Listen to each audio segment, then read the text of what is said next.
नमस्कार दोस्तों, स्वागत है आपका टेस्ला एजुकेशनल ट्रस्ट के हिंदी वीडियो लेक्चर सीरीज में। आज हम पढ़ने जा रहे हैं हिंदी कक्षा 6 वसंत का पाठ 1 वह चिड़िया जो जो लिखा है श्री माननीय केदारनाथ अग्रवाल जी ने। तो चलिए जानते हैं कि आज हम इस पाठ में क्या क्या जानेंगे। सबसे पहले हम जानेंगे हमारी कविता के बारे में, उसके बाद हम जानेंगे कविता के सार के बारे में या फिर आप कह सकते हैं पाठ के बारे में। उसके बाद हम थोड़ा प्रश्न उत्तरों की तरफ भी बढ़ेंगे क्योंकि प्रश्न उत्तर भी पेपर में बहुत जरूरी हैं। ठीक है, तो सबसे पहले हम जानेंगे जो हमारे प्रश्न उत्तर हैं जो कि हैं हमारे कविता से। उसके बाद जो हमारे प्रश्न उत्तर हैं वो है हमारे अनुमान और कल्पना से, और आखिर में है हमारे प्रश्न उत्तर भाषा की बात से। ठीक है, तो चलिए वीडियो में आगे बढ़ते हैं और शुरू करते हैं पाठ 1 वह चिड़िया जो। हमारी कविता का नाम है वह चिड़िया जो लिखी गई है श्री माननीय केदारनाथ अग्रवाल जी के हाथ। जो हमारे कवि हैं इस कविता के, उन्होंने ये जो नीली चिड़िया है इसका वर्णन इस कविता में किया है। तो जैसा कि हम सब जानते हैं कि यह कविता आपने क्लास में पढ़ी होगी, तो चलिए बिना बोर करते हुए आगे बढ़ते हैं पाठ के सार के बारे में या फिर पाठ के बारे में। चलिए आगे चलते हैं। अब आता है हमारा पाठ का सार। पाठ के सार में कवि ने बताया है कि उसके स्वभाव में नीले पंखों वाली एक छोटी चिड़िया है। ठीक है, वह संतोषी है, अन्य से बहुत प्यार करती है। वह अपनेपन के साथ कंठ खोलकर पुराने घने वन में बेरोक गाती है। वह मुंह बोली है, एकांत में भी उमंग में रहती है। वह उफनती नदी के विषय में जानकर भी जल की मोती सी बूंदों को चोंच में भर लाती है। उसे स्वयं पर बहुत गर्व है। वह साहसी है, उसे नदी से लगाव है। कवि ने अपने भीतर की कल्पित चिड़िया के माध्यम से मनुष्य के महत्वपूर्ण गुणों को उजागर किया है। चलिए आगे बढ़ते हैं। आगे आते हैं हमारे प्रश्न अभ्यास कविता से, यानी कि प्रश्न उत्तर कविता से। तो बिना डरे और बिना सोचे पहले प्रश्न की ओर बढ़े चले जाते हैं। कविता पढ़कर तुम्हारे मन में चिड़िया का जो चित्र उभरता है उस चित्र को कागज पर बनाओ। तो ठीक है, हमारे मन में क्या चित्र उभरेगा या फिर आप बताओ, नीचे कमेंट करके लिखो कि क्या चित्र उभर रहा है आपके मन में। जैसे कि मैंने आपको पाठ के सार में बताया, उसको सुनकर बच्चे मेरे मन में जो चित्र उभरता है मैं आपको उत्तर में समझाता हूं। बच्चे आज चिड़िया का ऐसा चित्र बना सकते हैं जिसमें जो चिड़िया है वो कटोरी से दूध पी रही हो अथवा जल से मोती निकाल रही हो। यानी कि एक ऐसा चित्र बनाओ जिसमें चिड़िया जो है वो एक कटोरी से दूध पी रही हो, अथवा यानी कि और एक और चित्र बना सकते हो जिसमें वो जल से मोती निकाल रही हो। यानी कि जब वो जल पी रही हो तो तब ऐसा लगे कि वह मोती पी रही है। ठीक है बच्चों, आगे बढ़ते हैं प्रश्न नंबर 2 की तरफ। तो चलिए दूसरे प्रश्न की ओर बढ़ते हैं। तुम्हें कविता का कोई और शीर्षक देना है तो क्या शीर्षक देना चाहोगे? उपयुक्त शीर्षक सोचकर लिखो। चलो आप बताओ, आप क्या शीर्षक देना चाहोगे? मैं तो ये शीर्षक देना चाहूंगा कि मुझे ये पता चला पाठ के सार से कि जो हमारी चिड़िया है वो बहुत प्यारी है, मुंह बोली है, एकांत में भी आनंद में रहती है। तो हम इस कहानी को प्यारी चिड़िया का शीर्षक देना चाहेंगे। ठीक है, क्या शीर्षक देना चाहेंगे? प्यारी चिड़िया। आपके मन में अगर और कोई शीर्षक है तो मुझे जरूर बिना रुके नीचे कमेंट करके बताओ कि आपके मन में क्या क्या शीर्षक उभर रहा है। चलिए अगले प्रश्न की ओर चलते हैं। अगले प्रश्न में हम यह जानते हैं कि इस कविता के आधार पर बताओ कि चिड़िया को किन किन चीजों से प्यार है। हमने पाठ के सार में क्या पढ़ा कि उनको किस किस चीजों से प्यार है। सबसे पहली चीज अन्न से। क्यों? अन्न बिना तो जीवन नहीं है। अन्न बिना जीवन नहीं है, ना आपका, ना मेरा, ना ही हमारी चिड़िया का। तो सबसे पहली जो चीज है वो है अन्न। दूसरा नदी। क्यों?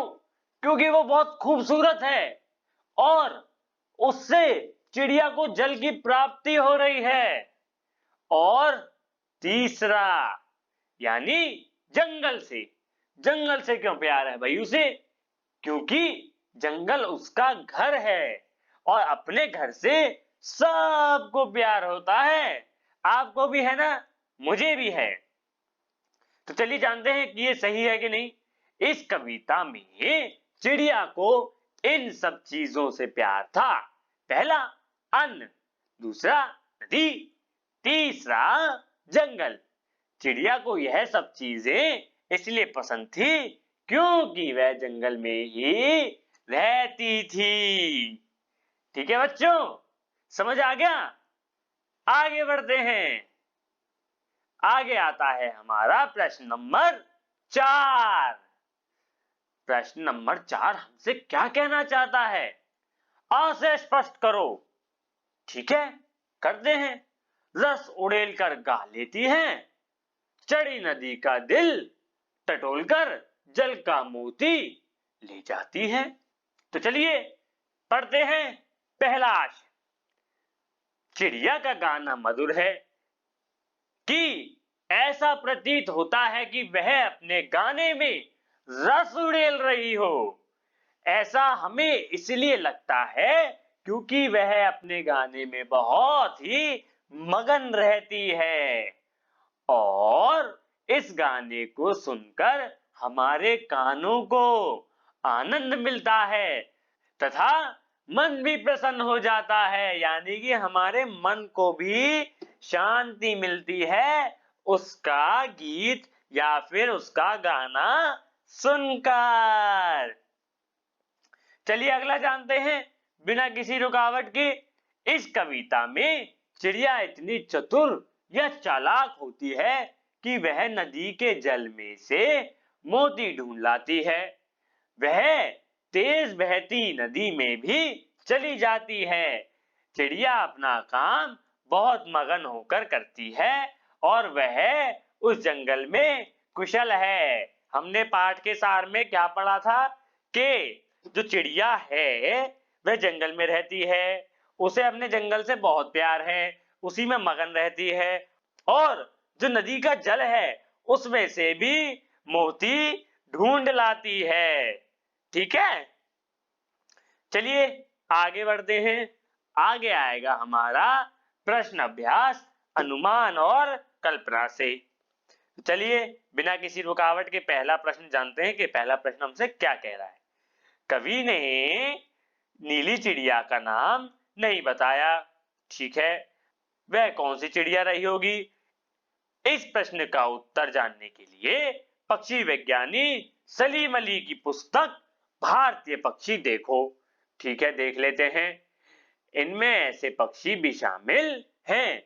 उनकी पुस्तक को देखकर तुम अनुमान लगा सकते हो कि इस कविता में वर्णित नीली चिड़िया शायद इनमें से ही कोई एक रही होगी।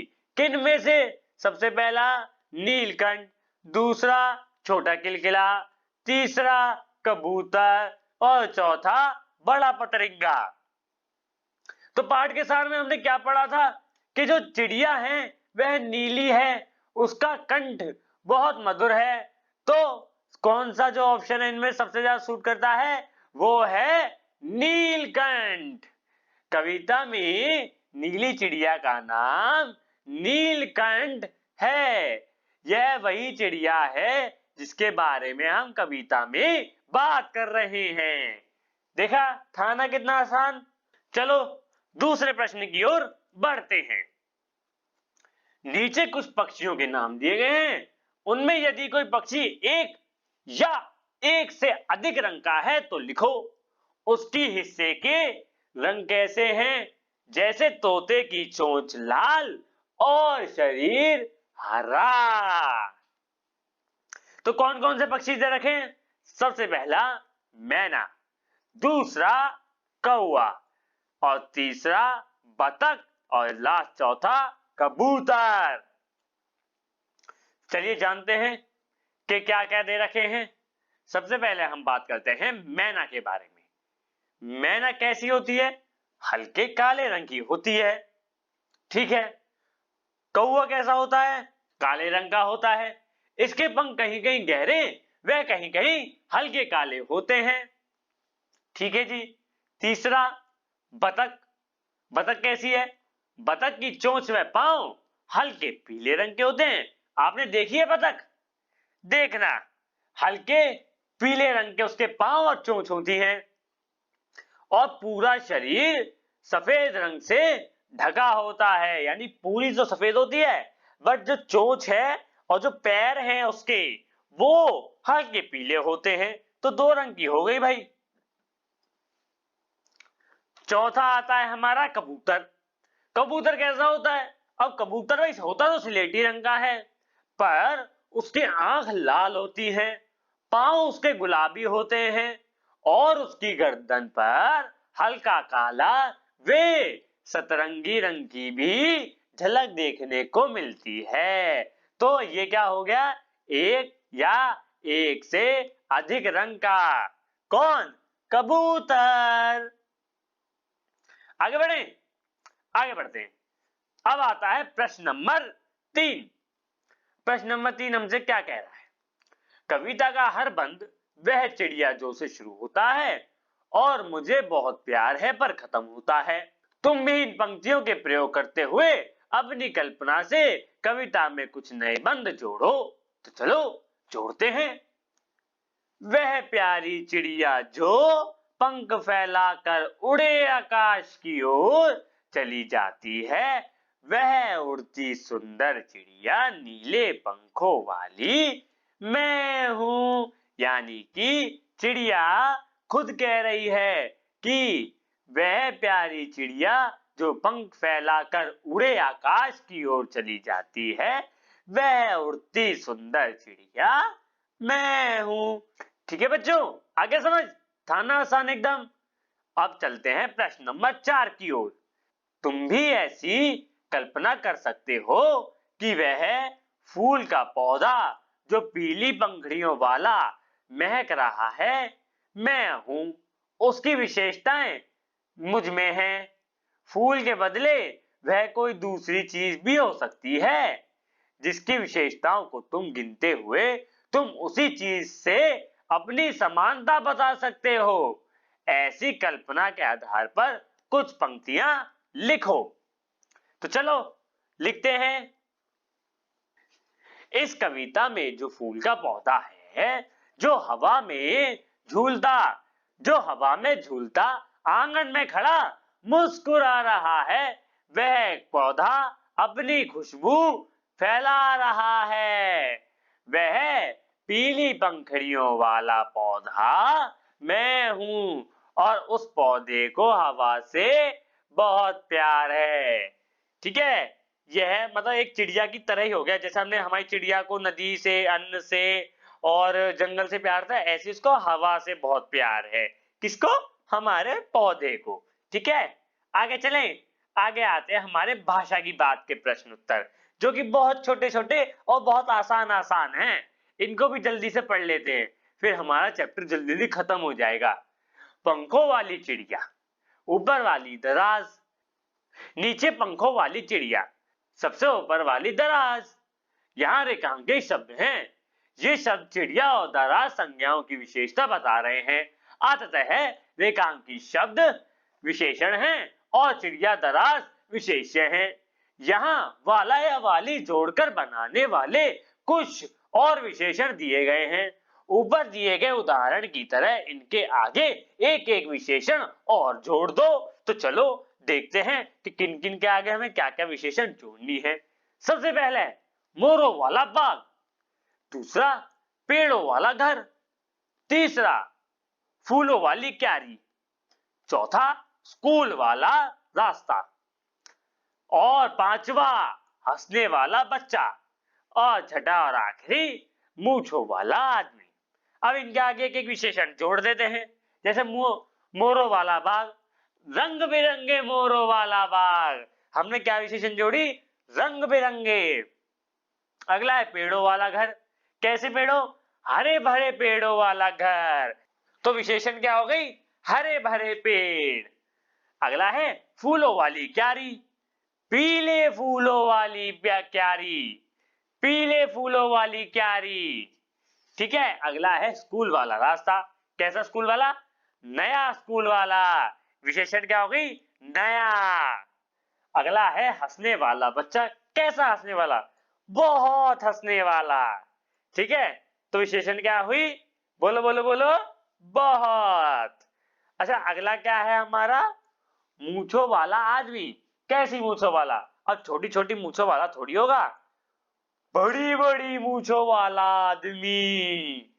ठीक है, था ना एकदम आसान, याद हो गया?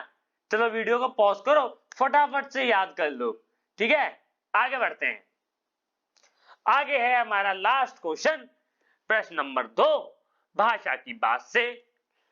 वह चिड़िया डैश झुंडी में रुचि से डैश खा लेती है, वह चिड़िया डैश रस उड़ेलकर गा लेती है।